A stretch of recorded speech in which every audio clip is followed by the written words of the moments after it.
તો મહત્વના સમાચાર પર નજર કરીએ તો કચ્છના નલિયામાં સામૂહિક દુષ્કર્મના મામલે આખરે આરોપીઓ સામે એફઆઈઆર દાખલ કરવામાં આવી છે। પોલીસે 10 જેટલા શખ્સો સામે ફરિયાદ તો નોંધી છે, પરંતુ આ તમામ લોકો પોલીસ પકડથી હાલ તો દૂર છે। પોલીસની તપાસનો વ્યાપ હાલ મોટો બની ગયો છે, કારણ કે તેમને આશંકા છે કે 40 જેટલી યુવતીઓને દુષ્કર્મનો ભોગ બનાવવામાં આવી છે। આ સિવાય પોલીસને એ પણ આશંકા છે કે યુવતીઓને ફસાવવા માટે 65 જેટલા લોકોની એક ગેંગ બનેલી છે। આ સમગ્ર મામલે હાલ કચ્છ એસપીએ એક એસઆઈટીની રચના કરી છે। આપને જણાવી દઈએ કે નલિયામાં 10 દિવસ પહેલા આ વિશે એક ગુનો નોંધાયો હતો, જેમાં એક યુવતીને ગોંધી રાખીને દુષ્કર્મ આચરવામાં આવ્યું હતું। પોલીસે આ ગુનામાં વપરાયેલી કારને કબજે કરી છે। મૂળ અબડાસાની યુવતી મુંબઈ રહેતી હતી અને નોકરીની શોધમાં તે નલિયા આવી હતી। નલિયા ગેસ એજન્સીની કચેરીમાં તેને નોકરી રાખવામાં આવી હતી। નોકરી બાદ એજન્સી સંચાલકે જાતીય શોષણ કર્યાની ફરિયાદ નોંધાવવામાં આવી હતી। આ યુવતીને નશીલું પ્રવાહી પીવડાવીને અર્ધબેભાન કરવામાં આવી હતી। આ સમગ્ર મામલે અનેક શખ્સોના નામ સામે આવ્યા છે। આ ગુનામાં શ્રીમંત અને રાજકારણ સાથે જોડાયેલા લોકો સક્રિય હોવાની પણ આશંકા છે।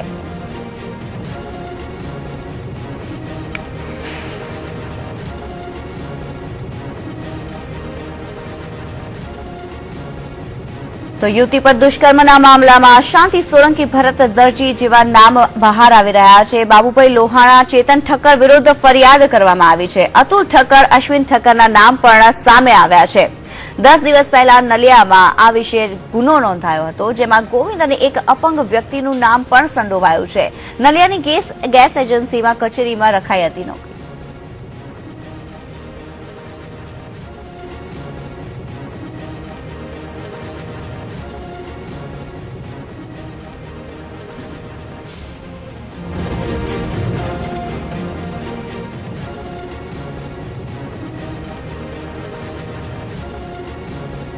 તો આપણી સાથે જોડાયા છે ડીએસપી મકરંદ ચૌહાણ। મકરંદજી, જાણવા માંગીશું કે આ સમગ્ર મામલામાં આગળ શું કાર્યવાહી થઈ રહી છે?